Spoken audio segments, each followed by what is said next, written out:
আমাদের ফজলুল আজিম, কয়েক সপ্তাহ আগে পুলিশ আপনার ই-বাইক চেক করে নিয়ে গেছে। তারা বলেছে বাইকের স্পিড লিমিট বা ভেহিকেল স্পেসিফিকেশন নিয়ে সমস্যা আছে।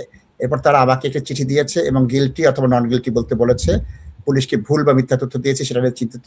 আমি এখন কি করব, কি ডিসিশন নিব?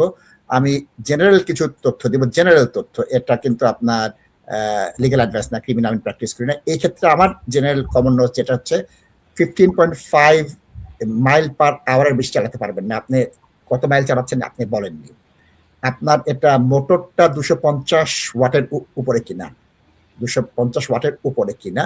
আপনাদের ই বাইকের রেজিস্ট্রেশন, ইন্স্যুরেন্স এমনটি লাগে না, কিন্তু সেলফ গাইডেড, যে এটা আপনার প্যাডেল আছে কিনা, প্যাডেল আপনি কোনো সময় ইউজ করেন কিনা, এই জিনিসটা দেখবে।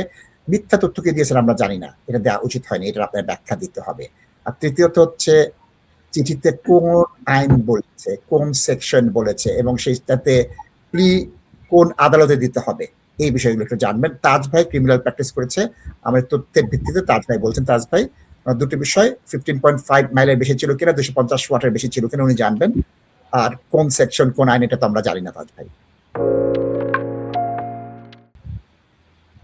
নাসিব ভাই, ওইটা হচ্ছে কি পোস্টাল প্লি এন্টার বলা হয়। এখন উনি জানি না পুলিশকে কি বলছেন না বলছেন, এবং পুলিশ রাইট না রং, এবং উনি যদি মনে করে উনি রং করছে তাইলে তো উনি গিলটি প্লিড করে উনার মিটিগেটিং সার্কামস্টেন্সেস যেটা এটা এক্সপ্লেইন করতে হবে। তো ফাইম ভাই, এই জিনিসটা আপনি অ্যাভয়েড করতে পারবেন না, যেহেতু পুলিশের নজরে আছে, পুলিশের কাছে আপনার সব ডিটেলস আছে।